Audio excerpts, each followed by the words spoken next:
नमस्कार, मैं हूं राजकुमार और आप देख रहे हैं सबका जम्मू कश्मीर। आपको बता दूं कि एक दिन पहले जम्मू कश्मीर प्रदेश के कश्मीर में 2 शिक्षकों की हत्या की गई दिन दहाड़े।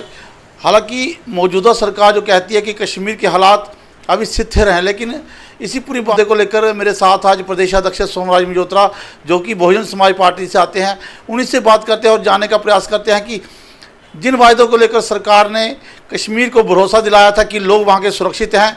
हालांकि जिस तरह से तस्वीरें लगातार सामने आ रही हैं, ये पहली तस्वीर नहीं है, मैं आपको बताता चलूँगी, इससे पहले भी कई इस तरह की घटनाएं सामने आई हैं जिसे लेकर लोग वहाँ के असुरक्षित महसूस कर रहे हैं। लेकिन इस पूरे मुद्दे को लेकर मेरे साथ विपक्षी नेता और प्रदेश अध्यक्ष सोमराज मल्होत्रा जी मौजूद हैं, तो उन्हीं से बात करते हैं उनका क्या कहना है इस पूरे मुद्दे को लेकर। तो चलिए बात करते हैं सोमराज मल्होत्रा जी से। इस समय सोमराज मल्होत्रा जी हैं जो प्रदेश अध्यक्ष हैं बहुजन समाज पार्टी के, तो चलो उन्हीं से बात करते हैं और जानने का प्रयास करते हैं जिस तरह से कल घटना घटी है उससे लेकर क्या कुछ कहना है। सर, देखा जा रहा है कि जब 2014 के बाद 2 बार भारतीय जनता पार्टी की सरकार केंद्र में आई थी तो लोगों को 2 बार भरोसा दिलाया गया था कि कश्मीर के लोग जो हैं वो सुरक्षित हैं। हालांकि 370 से लेकर 35 से हटाने के बाद लोगों को लगातार ये भरोसा दिलाया गया था कि लोग अब सुरक्षित हैं, अब लोगों को कोई डरने की जरूरत नहीं है। लेकिन जिस तरह से कल घटना हुई है उससे पहले भी 2-3 घटनाएं हुई हैं, उनको लेकर क्या कहना है आपका? देखिए, मैं सबसे पहले तमाम जनता के जो भी मेरी आवाज़ सुन रहे हैं, मैं सबको जय भीम जय भारत कह करके मैं ये अपनी बात शुरू करूँगा।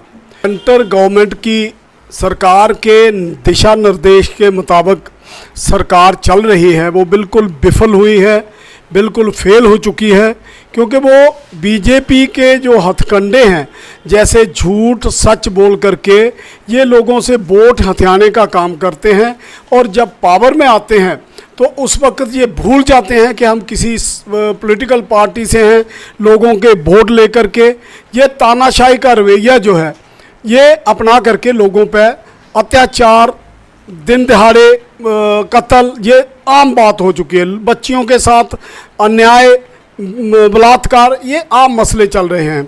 जम्मू कश्मीर में कल ही बड़ा दुखद घटना हुई कि कल एक प्रिंसिपल को और एक टीचर को वहाँ कत्ल कर दिया गया दिन दिहाड़े स्कूल के टाइम, और बड़ी एक सेलेक्टेड कत्ल हुआ। ये गवर्नमेंट का बिल्कुल जो चेहरा है वो बिल्कुल बेनकाब करता है कि सरकार कहने को कुछ कहती है, लेकिन आम जनता जो है बहुत बुरी तरह मुतासर है। लोगों के कत्ल हो रहे हैं, और एलजी साहब का बयान देखें या बीजेपी के लीडरों का बयान देखें, ये बिल्कुल बेतुके बयान देते हैं। हम उनके आंसुओं का हिसाब लेंगे। भाई, आप उनके आंसुओं का हिसाब लेते रहेंगे, वो मारते रहेंगे, आप देखते रहेंगे, आप हिसाब करते रहेंगे और वो अपना काम करते रहेंगे। कहाँ की सरकार है? कहाँ दिन रात यहाँ एक हम सुनते हैं मीडिया, जो मोदी मीडिया, इनकी दिन रात जो आप कह रहे हैं कि पूरा शांति है कश्मीर में, ये मीडिया पे है। मिलिटेंसी अगर ज़्यादा बड़ी है तो मीडिया पे बड़ी है। अब गवर्नमेंट जो कश्मीर में, जो जम्मू में, ये एक ही हाल है। वहाँ मिलिटेंट जो शरेआम आम शहरी को बना रहे, निशाना बना रहे हैं। जम्मू में गरीब लोगों को निशाना बना करके बीजेपी और दूसरे आरएसएस के वर्कर जो हैं वो इस तरह का अत्याचार कर रहे हैं। वो मिलिटेंट से वो भी कम नहीं काम कर रहे, क्योंकि वो इन लोगों पे अपने जो कानून है वो इस तरह से लागू कर रहे हैं कि वो उनकी बात मान करके उन बीजेपी में शामिल हो जाएं। अभी आपने देखा बहुत पुराने दिग्गज नेता जो हैं, चाहे वो एनसी थे, कांग्रेस के, भी दूसरी पार्टियों से, वो डरे हुए, सहमे हुए हैं कि वो सारे के सारे बीजेपी में भाग रहे हैं। सारी उम्र उन्होंने दूसरी पार्टियों को चाटा, खाया, निकल गए, और आज जब देखा कि वो मुसीबत में है तो ये भाग करके चले गए बीजेपी में, क्योंकि उनको ये डर लग रहा है कि बीजेपी वाले जो हैं वो किसी को बख्शने वाले, चाहे अपोजिशन छोटी हो बड़ी हो, ये हर एक के पीछे हो जाते हैं। कभी किसी का अटैक, किसी कोई ना कोई करवा करके। सर, मेरा दूसरा सवाल ये है कि उत्तर प्रदेश में भी आपने देखा कि जिस तरह से एक घटना घटी है, किसानों की निर्मम हत्या हुई है, जानबूझकर गाड़ी चलाने का जो मामला सामने आया है, उसको लेकर क्या कहेंगे? हालांकि मायावती जी यूपी में हैं, प्रमुख हैं, बसपा की प्रमुख हैं,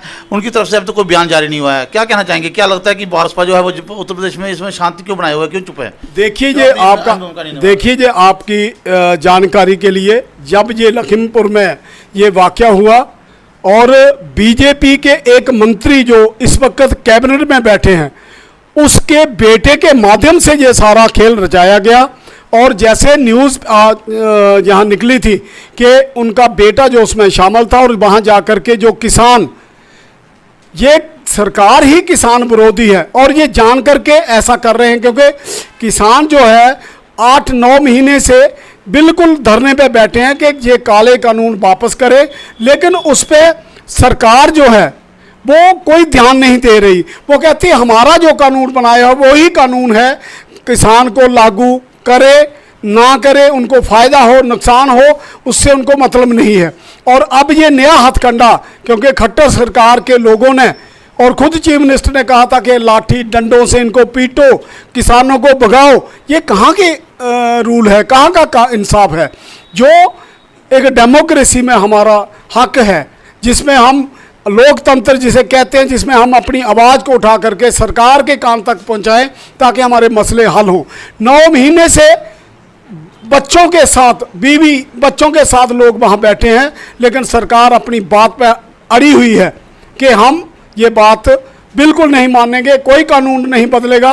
रोज़ की रोज़ वार्ता होती रहती है। ये एक हथकंडा है कि ये लोग आस्ता आस्ता आस्ता आस्ता रुक जाएं। आने वाले दिनों में यूपी में चुनाव हैं, लगातार जोरों शोरों से तैयारियां, राजनीतिक पार्टियां पूरी तरह से तैयार हैं। क्या लगता है कि इस बार यूपी में बसपा है या कोई और पार्टी? क्योंकि जो हमने देखा कि काफ़ी सारे लोग जो हैं वो सभी नाराज हैं मौजूदा पार्टी से, मौजूदा सरकार से। क्या कहना चाहेंगे आप? देखिए, यूपी में आप खुद ब खुद देख लेंगे, हम लोगों की तरह हवाई बातें नहीं करते, हम ग्राउंड पे चलते हैं। बहुजन समाज पार्टी वहाँ ग्राउंड पे चल रही है, लोगों के दुख दर्द को बांट रही है। जहाँ भी कोई बात आती है वहाँ पहुँचती है और उनके आंसू पूंछने का काम करती है। क्योंकि बीएसपी जब भी बहन कुमारी मायावती जी 3-4 बार वहाँ की चीफ मिनिस्टर बनी है, तो गरीब लोगों को ज़मीन, उनकी नौकरियाँ उनको सुनिश्चित करके बैकलॉग की नौकरियाँ हैं वो सारी दिलवाई हैं। अब भी इस सरकार के खिलाफ बीजेपी का वहाँ खाता नहीं खुलने वाला है। हाँ, बाकी जो पार्टियां हैं वो आपस में कुछ ना कुछ करके, क्योंकि आप देखें हमारा बहुजन समाज पार्टी एक बिल्कुल हर बरादरी को साथ लेके चल रही है। अभी पीछे आपने देखा ब्राह्मणों का, अभी पीछे देखा मुसलमानों की, बड़े बड़े हमारी वहाँ रैलियाँ हुई और आपने देख ही लिया पंजाब में। यहाँ ये हर तरफ बहुजन समाज पार्टी का झंडा जो है वो दिन ब दिन ऊंचा जाएगा और यूपी में बहुजन समाज पार्टी की गवर्नमेंट बनेगी, इसमें कोई दुई राय नहीं है। अब ये जो मीडिया वाले जो मर्जी कहें, जैसे मर्जी कहें, क्योंकि वो तो पेड वर्कर हैं बीजेपी के, इसलिए आज देखिए आने वाले वक्त में बहुजन समाज पार्टी यूपी में गवर्नमेंट बनाएगी। और जम्मू कश्मीर में जिस तरह से हमारे वर्कर्स, हमारे लोग लगे हुए हैं, जम्मू कश्मीर में भी इस बार हम आपको ये बता के रहेंगे कि बहुजन समाज पार्टी सत्ता में हिस्सेदारी डाल करके गवर्नमेंट में बैठेगी और अपने लोगों की जो समस्याएं हैं उनको हल करने का प्रयास करेगी। इस बारी हिस्सेदारी जो है वो सत्ता में आपकी होगी, आपका दावा है। मेरा आखिरी प्रश्न ये है कि जिस तरह से मायावती जी ब्राह्मणों पर अपनी दया दिखा रही है, उन्हें सीटें प्रोवाइड कर रही है, क्या जम्मू कश्मीर में भी इस तरह का नज़ारा देखने को मिलेगा? क्योंकि आप इस समय प्रदेश अध्यक्ष हैं सोमराम जोत्रा जी बसपा के, तो क्या जम्मू कश्मीर में भी ब्राह्मणों को मौका दिया जाएगा, सीटें दी जाएगी, टिकट दी जाएगी, ताकि वो लोग भी इस पार्टी के माध्यम से चुनाव लड़ सकें?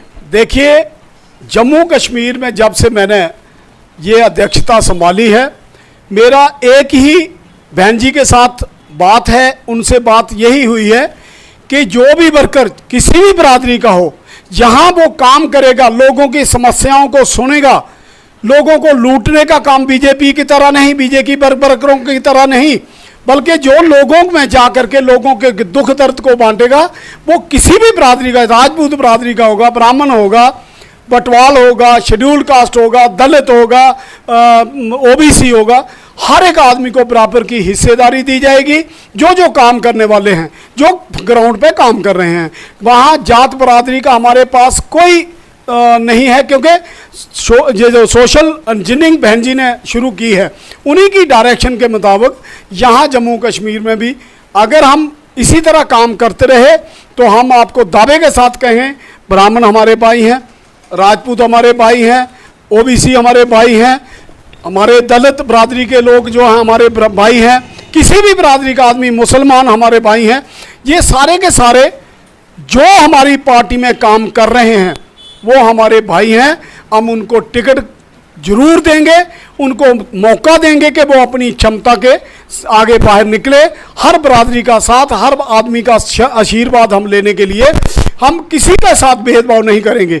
ये कट्टरपंथी या बीजेपी में हो सकती है, हमारे पास हम बहुजन जो हैं सब बहुजनों को साथ चल रहे हैं, और जहां जहां हमारे लोग काम करेंगे किसी भी बरादरी से होंगे उनको मौका दिया जाएगा ताकि आने वाले इलेक्शन में वो अपनी क्षमता दिखा सकें।